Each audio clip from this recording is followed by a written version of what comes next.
As technology continues to take giant leaps forward, the question remains, what do you do with the old technology, like your old computer? Angela Miles is with us from the Board Options Exchange with the story of how one company is giving some new life to old PCs. That's right. This is where the old computers go to die. But rather than be placed in a landfill and be buried and possibly contaminate groundwater, this is a place where old PCs are actually reincarnated. Stacks of PC monitors, printers, and disk drives fill the warehouse at Intercon Solutions, a company in the business of de-manufacturing PCs.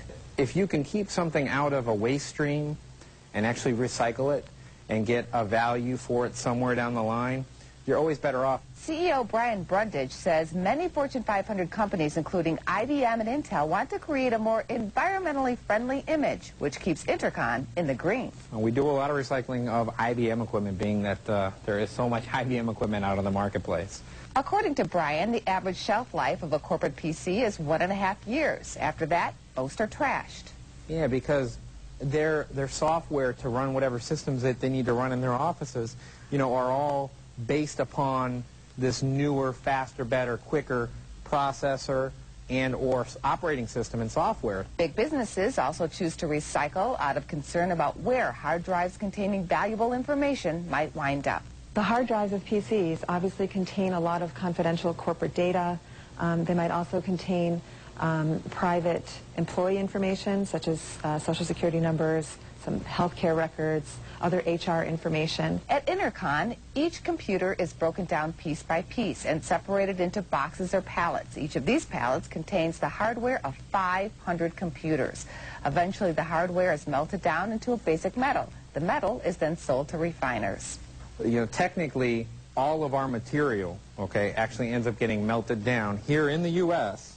and then redeployed in the U.S. in new products. The iron refineries can then sell that steel to construction companies, so it might end up in your house or at the end of the block in a new building that's being built. And as far as the plastic, Brian tells me, oftentimes that is turned into park benches or even some of the plastic flooring that you see around town. Always nice to reuse some of that material. How competitive is this business? This is incredible. It's wide open. Is that right? Yeah.